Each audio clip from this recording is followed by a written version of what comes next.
السلام علیکم ورحمۃ اللہ وبرکاتہ۔ الحمد للہ نحمده ونستعینه ونستغفره ونؤمن به ونتوکل علیہ ونعوذ باللہ من شرور انفسنا ومن سیئات اعمالنا۔ قال اللہ تعالی فی القرآن المجید والفرقان الحمید: اعوذ باللہ من الشیطان الرجیم، بسم اللہ الرحمن الرحیم۔ للرجال نصیب مما ترک الوالدان والاقربون وللنساء نصیب مما ترک الوالدان والاقربون قل منه او كثر نصیبا مفروضا۔ وقال اللہ تعالی ايضا: یوصیکم اللہ فی اولادکم للذکر مثل حظ الانثیین۔ صدق اللہ العظیم۔ وقال النبی صلی اللہ علیہ وسلم: ان اللہ قد اعطى كل ذی حق حقه فلا وصیۃ لوارث۔ رواه ابو داؤد۔ وقال ايضا: من قطع میراث وارثه قطع اللہ میراثه من الجنة یوم القیامة، او کما قال علیہ الصلوۃ والسلام۔ معزز و محترم دینی بھائیوں، بزرگوں، نوجوان، آج کے اس خطبے میں اسلام میں وارثین کے حقوق کی جو اہمیت ہے میراث کے متعلق، اس حوالے سے کچھ بنیادی باتیں ہیں، اور ان احکام کی نافرمانی کے سلسلے میں قرآن اور حدیث میں جو وعید اور تنبیہ ہے، اس حوالے سے بھی کچھ باتیں ہیں۔ دین اسلام کی تعلیمات کا ایک اہم حصہ یہ ہے کہ اگر کوئی مرنے والا وفات شدہ شخص اپنے پیچھے جائیداد چھوڑے تو وارثوں میں اس کی صحیح تقسیم ہو، اور یہ عنوان اور موضوع یہ تقاضا حقوق اللہ سے بھی جڑا ہوا ہے، اللہ کے حق سے بھی اس کا تعلق ہے اور بندوں کے حق سے بھی اس کا تعلق ہے۔ کچھ عبادتیں، کچھ اعمال تو ایسے ہیں کہ جن کا صرف حقوق اللہ سے تعلق ہے، بندوں کے حقوق کی ادائیگی سے ان کا تعلق نہیں ہے۔ نماز کی ادائیگی یہ صرف اللہ کا حق ہے، کوئی نہیں پڑھتا ہے تو کسی بندے کا کوئی حق نہیں مارا جاتا۔ روزے کی ادائیگی یہ بھی صرف اللہ کا حق ہے، کوئی بندے کا حق نہیں مارا جاتا۔ حج کی ادائیگی یہ بھی صرف اللہ کا حق ہے، کوئی بندے کا حق نہیں مارا جاتا۔ لیکن زکوٰۃ ہے، وراثت کی تقسیم ہے، یہ وہ احکام ہیں، یہ وہ حقوق ہے کہ جن کے ساتھ بندوں کے حقوق بھی جڑے ہوئے ہیں، اور اللہ کا حق ہے نہیں، اللہ کا حکم ہے، یہ اللہ کا حق ہے، ایمان والے اس پر عمل کریں۔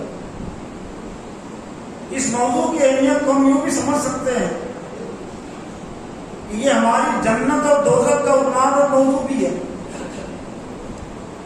کہ وراثت کی اگر صحیح تقسیم اگر ہوئی وارثوں میں تو پھر یہ جنت کا عنوان اور موضوع ہے، جنت میں لے جانے کا ذریعہ ہے۔ اور کسی وارث کو اگر اس کی میراث سے محروم کیا گیا، اس کا حق مارا گیا، تو یہ پھر دوزخ کا عنوان اور موضوع بھی ہے، دوزخ میں لے جانے والا عمل بھی ہے۔ قرآن میں اللہ تعالیٰ نے سورہ نساء کے پہلے اور دوسرے رکوع میں تفصیل اور وضاحت کے ساتھ ایک تو وراثت کی تقسیم کی اہمیت بھی بتائی، اور وارثوں کے کچھ حقوق بھی متعین کیے، کچھ حصے بھی ان کے متعین کیے کہ کس وارث کو کتنا حصہ ملے گا، اور اطاعت کے صورت میں اللہ اس کے رسول کے احکام کی پیروی کی صورت میں جنت کی خوشخبری و بشارت بھی ہے، اور نہیں ماننے کی صورت میں دوزخ کے عذاب کی تنبیہ اور وعید بھی ہے۔ جہاں سے یہ عنوان اور موضوع شروع ہوتا ہے، پاروں کی ترتیب کے لحاظ سے یہ چوتھے پارے کی آیتیں ہیں، صورتوں کے لحاظ سے یہ سورہ نساء کی آیت نمبر 7 سے 14 تک، یعنی 8 آیتوں میں اللہ تعالیٰ نے وراثت کے بنیادی احکام اور اصول بیان کر دیے۔ للرجال نصیب مما ترک الوالدان والاقربون، مردوں کے لیے حصہ اور حق ہے جو کچھ ان کے قریب رشتہ داروں نے چھوڑا، وللنساء نصیب مما ترک الوالدان والاقربون، اور عورتوں کے لیے بھی حصہ ہیں جو کچھ ان کے والدین نے اور ان کے قریب رشتہ داروں نے چھوڑا، مما قل منہ او کثر، چاہے پھر تھوڑی بھی چیز وہ جائیداد ترکہ کم ہو یا زیادہ ہو، یہ نہیں کہ زیادہ اگر ہو۔ اور بیٹوں کے دل بھر گئے، مردوں کے دل بھر گئے، ان کی خواہش پوری ہو گئی، ایک بڑا حصہ ان کو مل گیا، اور خواہش پوری ہو گئی تو پھر بہنوں کو یاد کر لیا جائے، بہنوں کے حصے کو یاد کر لیا جائے۔ اس کی ایک طرح سے نفی کی تردید کی گئی کہ مما قل منہ او کثر، چھوڑنے والے نے جائیداد چاہے کم چھوڑی ہو یا زیادہ چھوڑی ہو، روپیے کم ہو یا زیادہ ہو، چیزیں کم ہو یا زیادہ ہو، نصیبا مفروضہ، ان میں حصہ متعینہ ہے مردوں کا بھی اور عورتوں کا بھی۔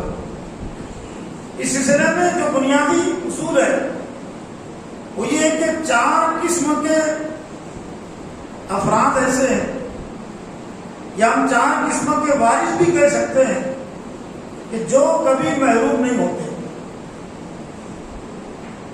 ہر حالت میں ان کو ان کا حصہ مل کر رہتا ہے۔ وہ 4 قسم کے جو افراد ہیں، 4 قسم کے جو وارث ہیں، ان میں پہلے والدین، ماں اور باپ۔ یہ ماں اور باپ کبھی محروم نہیں ہوتے بیٹوں کی چھوڑی ہوئی جائیداد سے۔ عام طور سے ماں اور باپ کا انتقال پہلے ہوتا ہے، لیکن یہ لازمی نہیں ہے، اولاد کا بھی انتقال پہلے ہو سکتا ہے، اور اولاد کی بھی جائیداد الگ سے ہو سکتی ہے اسلام میں۔ باپ کی جائیداد سے علاوہ باپ کی زندگی میں بھی اولاد کی جائیداد، بیٹی کی جائیداد، بیٹی کی جائیداد الگ سے ہو سکتی ہے۔ تو اگر اولاد کا انتقال ہو جائے، چاہے بیٹا ہو یا بیٹی، تو ان کی جائیداد سے ماں باپ کبھی بھی محروم نہیں ہوتے، ان کو حصہ مل کر رہتا ہے۔ دوسرے نمبر کے جو 2 رشتے دار ہیں، 2 قسم کے افراد ہیں، وہ ہے بیٹے اور بیٹیاں۔ بیٹے اور بیٹیاں اپنے ماں باپ کی جائیداد سے کبھی بھی محروم نہیں ہوتی۔ یہ اور بات ہے کہ ان کا حصہ الگ الگ ہے، کم زیادہ ہے، جو عدل پر مبنی ہے، لیکن بیٹی ماں باپ کی جائیداد سے کبھی بھی محروم نہیں ہوتی، اور بیٹا بھی ماں باپ کی جائیداد سے کبھی محروم نہیں ہوتا۔ اور پھر 5ویں اور 6ٹھے قسم کے جو افراد ہیں وہ ہے میاں بیوی۔ شوہر بیوی کی جائیداد سے کبھی بھی محروم نہیں ہوتا، اور بیوی بھی شوہر کی جائیداد سے کبھی بھی محروم نہیں ہوتی۔ ہاں، اس کے علاوہ جو دیگر رشتے دار ہیں وہ کبھی حصہ پاتے ہیں، کبھی نہیں پاتے ہیں۔ حصہ اس صورت میں پاتے ہیں کہ جب قریب رشتے دار نہیں ہیں، یہ 6 قسم کے افراد میں سے کوئی نہیں ہے، یا اس میں سے کوئی کم ہے، تو پھر حصہ ملتا ہے۔ بھائی کو بھی حصہ ملتا ہے، بہن کو بھی حصہ ملتا ہے، یہ بھی اگر نہ ہو تو پھر بھی اور دور کے رشتے داروں کو حصہ ملتا ہے۔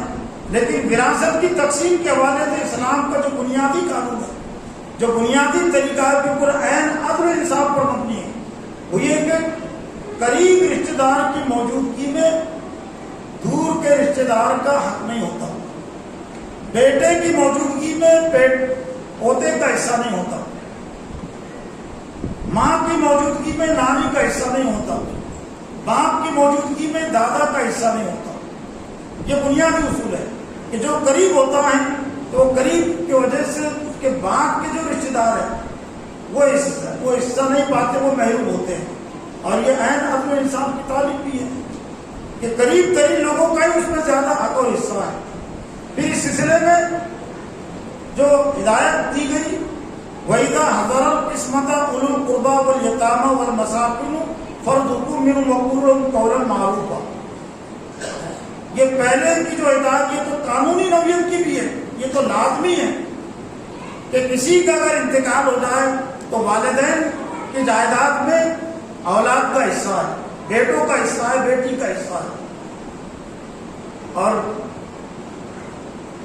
اولاد کی والدین کی جائیداد میں اولاد کا حصہ ہے، اولاد کی جائیداد میں والدین کا حصہ ہے۔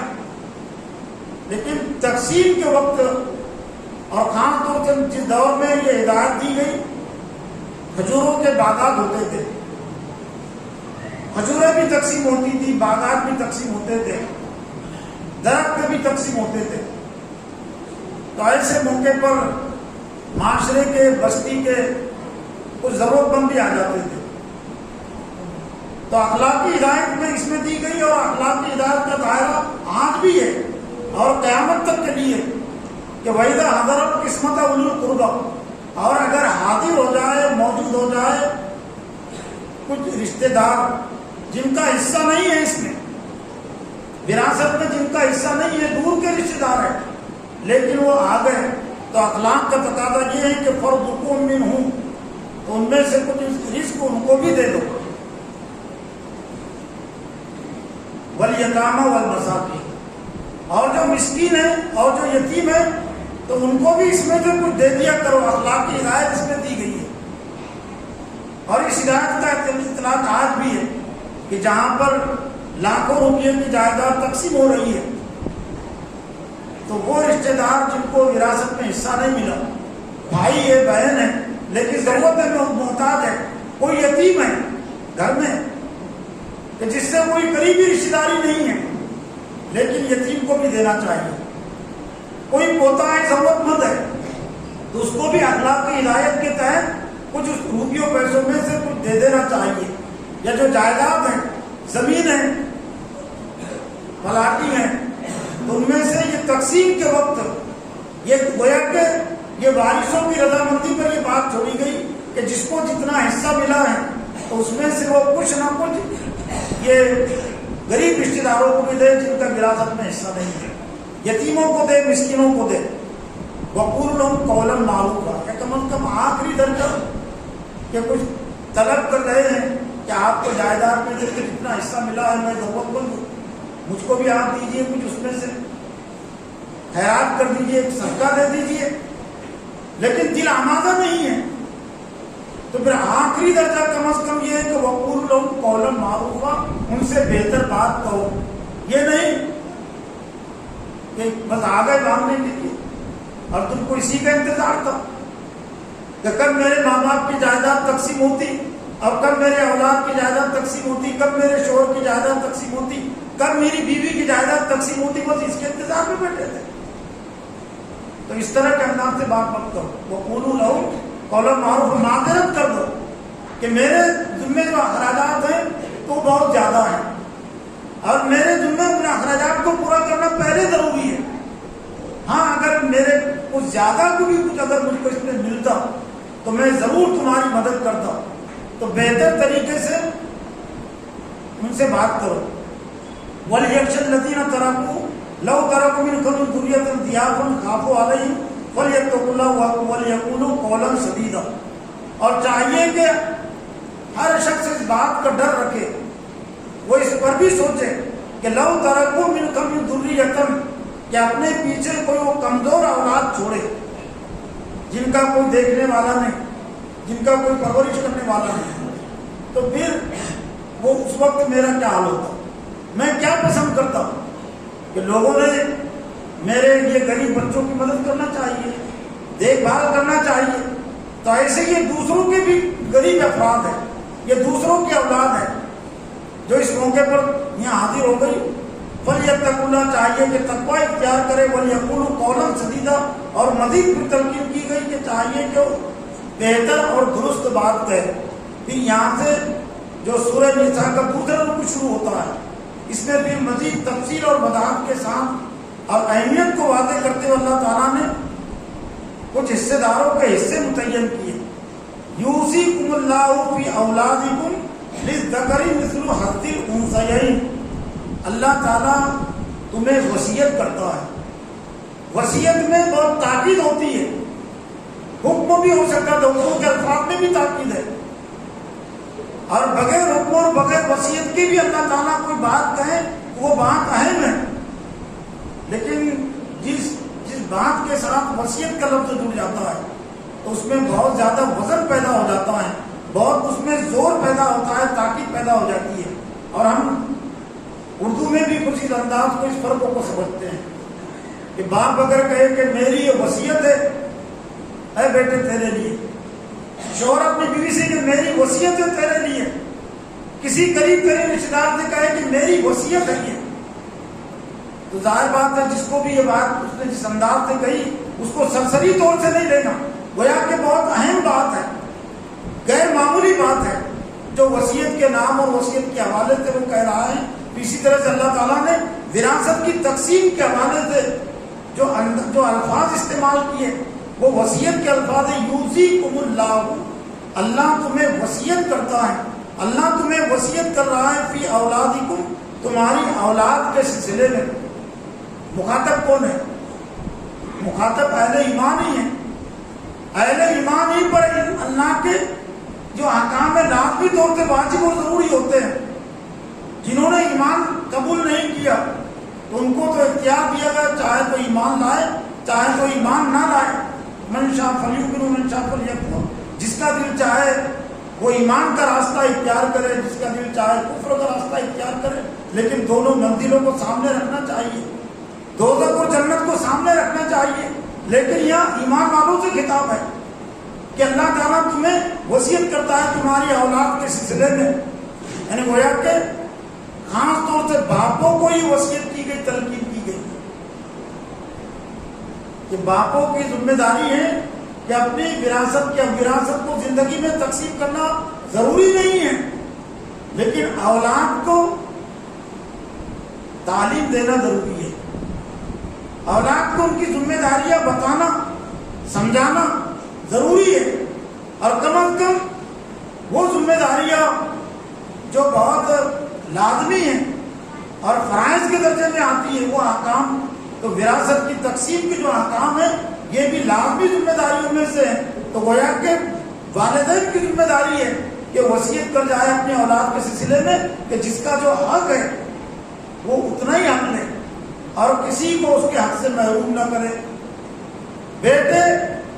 بیٹوں کو وصیت کرے کہ تم اپنی بہنوں کو وراثت سے محروم نہ کرو, یہ نہیں کہ آپس میں سب تقسیم کر لو, اور خاص طور سے بڑے بیٹے کو وصیت اور نصیحت کریں. اس لیے کہ معاشرے میں خرابی جائیداد کی تقسیم کے حوالے سے یہ بھی ہے کہ گھر کا جو بڑا ہوتا ہے, ظاہر بات ہے والد کی زندگی میں وہ والد کے کاموں میں ہاتھ بٹاتا ہے اور بہت ساری چیزیں اس کے نام پر بھی والد کر دیتے ہیں اپنی سہولت کے لیے یا اپنی مجبوری کی خاطر, لیکن وہ وراثت, وہ کمائی وہ سب کی ہوتی ہے, ایک طرح سے وہ وراثت کا حصہ ہوتی ہے. لیکن دیکھا جاتا ہے کہ جن کا جتنا زیادہ بس چلتا ہے تو وہ وراثت میں بھی اس کا اپنا اتنا ہی وہ بس چلاتا ہے, وہ اتنا ہی اپنا حق جتلاتا ہے. تو خاص طور سے والدین کو تلقین کی گئی کہ اللہ تمہیں وصیت کرتا ہے تمہاری اولاد کے سلسلے میں. اب والدین کی ذمہ داری ہے کہ وہ اپنی زندگی اپنے اولاد سے یہ کہیں کہ وہ وراثت کی جو تقسیم ہے, مال کی جو تقسیم ہے, وہ صحیح طور سے وہ کرے. للذکر مثل حظ الانثیین, اور پھر تقسیم کا ایک اصول ضابطہ متعین کر دیا گیا کہ مرد کے لیے بیٹے کے لیے اتنا حصہ ہے جو 2 بیٹیوں کو ملتا ہے, لیکن اس کے لیے پیمانہ کیا پر مثل حظ الانثیین, لڑکیوں کی حق کی اہمیت ایک طرح سے اس لیے بھی واضح ہو جاتی ہے کہ اللہ تعالیٰ نے دو لڑکیوں کا حصہ، دو لڑکیوں کے حصے کو معیار بنایا، پیمانہ بنایا کہ دو بیٹیوں کو جتنا حصہ مل رہا ہے تو اتنا ایک بیٹے کو ملے گا. اور یہ ناانصافی نہیں ہے، یہ عین عدل کی بات ہے. اگر بیٹے اور بیٹیوں کو اگر برابر حصہ اگر دیا جاتا تو یہ ناانصافی کی بات تھی. کیوں ناانصافی کی بات تھی؟ کہ جب تک بیٹی کا نکاح نہیں ہوا تو اس کی پرورش کی ذمہ داری، نگہداشت کی ذمہ داری والدین کی ہے، باپ کی ہے. اور جب نکاح ہو جائے تو پھر اس کے نگہداشت کی ذمہ داری، کفالت کی ذمہ داری شوہر کی ہے. یعنی کوئی ذمہ داری بیٹیوں پر عائد نہیں کی گئی، بہنوں پر عائد نہیں کی گئی، لیکن اس کے باوجود اسلام نے ان کا حق محفوظ رکھا ہے. یہ اور بات ہے کہ عدل کا تقاضا یہ تھا کہ چونکہ بیٹوں پر ذمہ داریاں ہیں بہت ساری، اپنی اولاد کی پرورش کی ذمہ داری بھی ہے، تو اس لیے ان کا حصہ ڈبل رکھا گیا.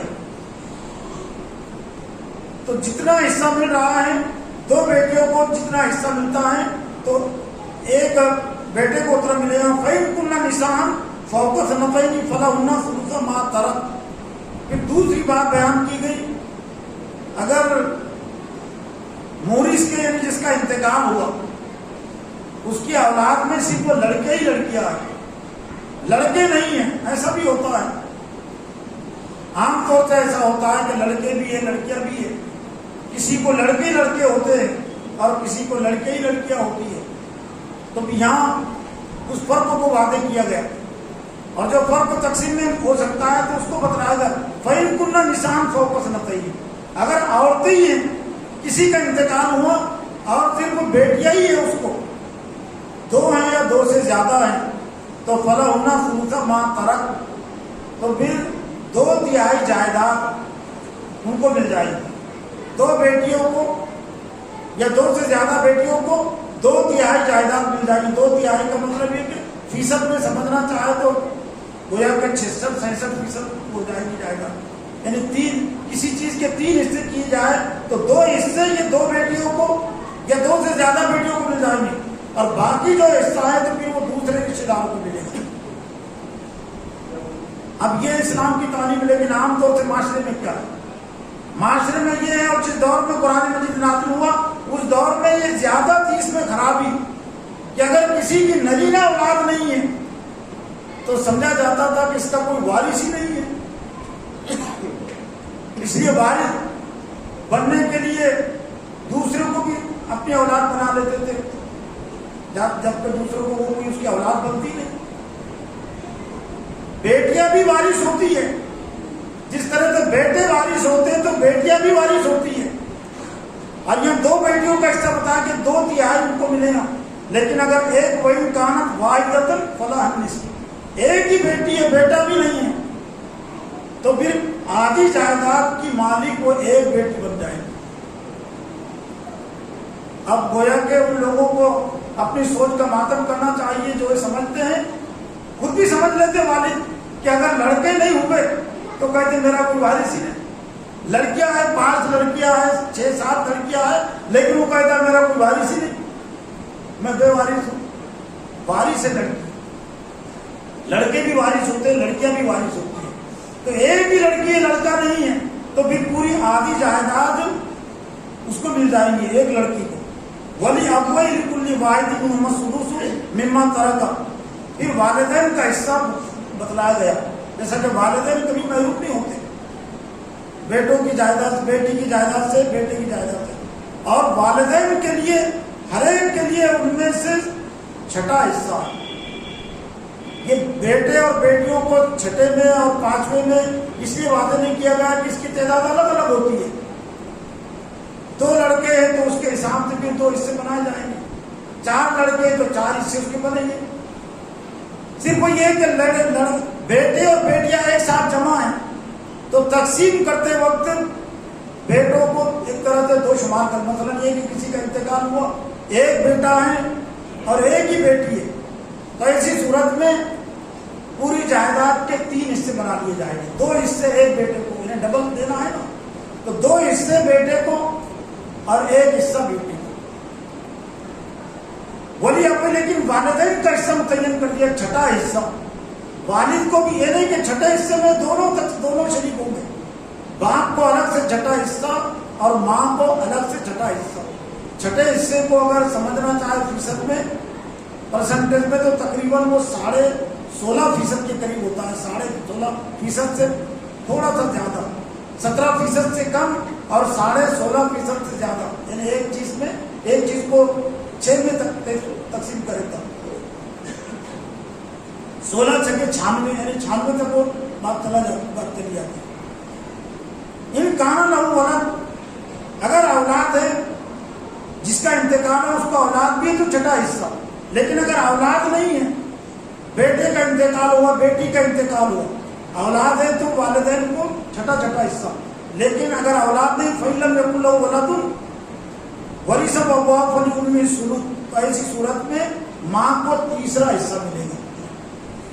ماں کو تیسرا حصہ ملے گا اور باپ کو گویا کہ پھر جو باقی 2 حصے وہ باپ کو مل جائیں گے.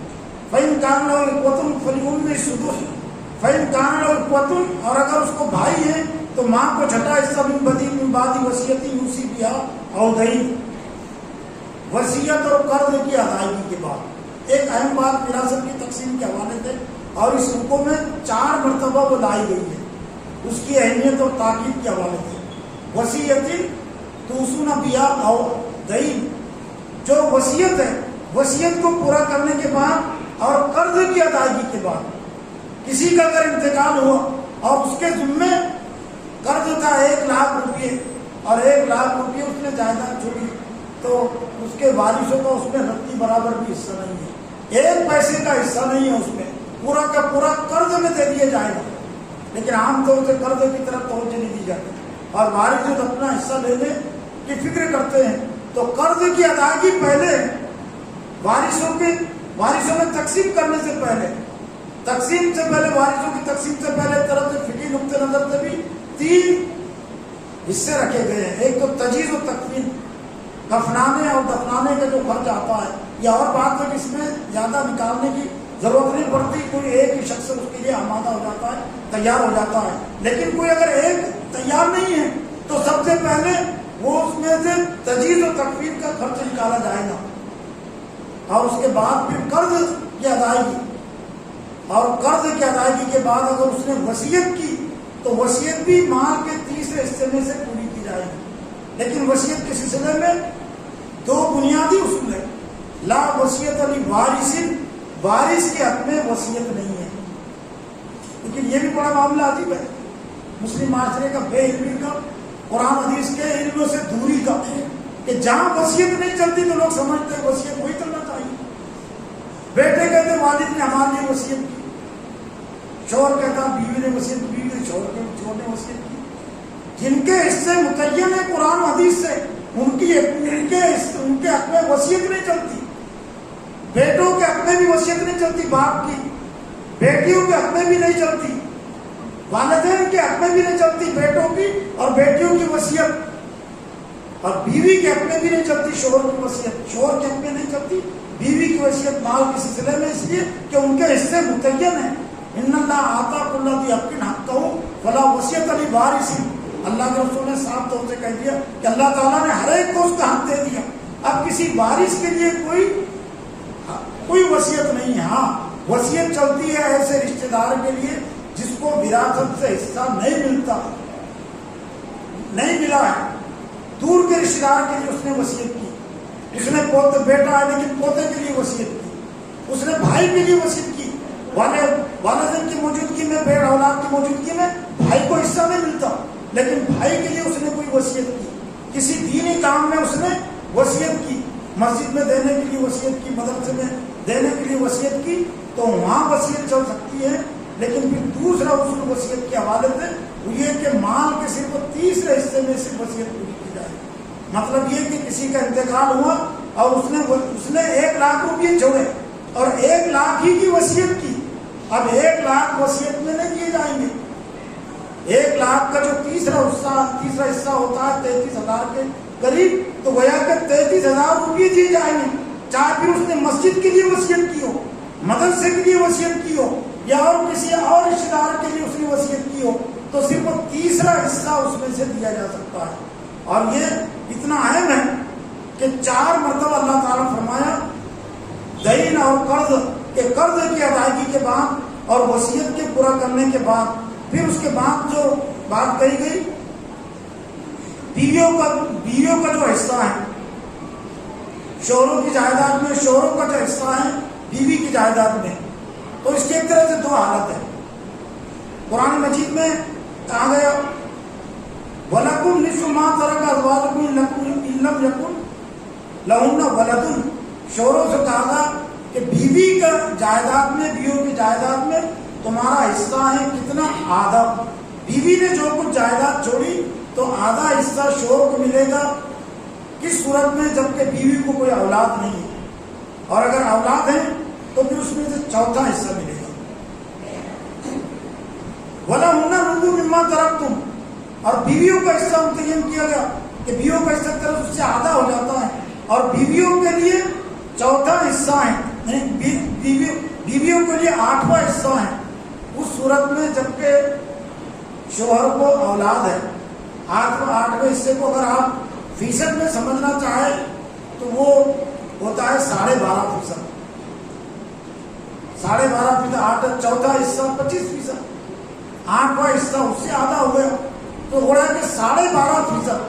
بیوی کو گویا کے 2 حصے متعین کیے گئے کہ شوہر کو کوئی اولاد نہیں ہے تو ایسی صورت میں بیوی کا چوتھا حصہ ہے 25%، اور اگر شوہر کا اولاد ہے تو بیوی کا پھر 8واں حصہ ہے یعنی 12.5%.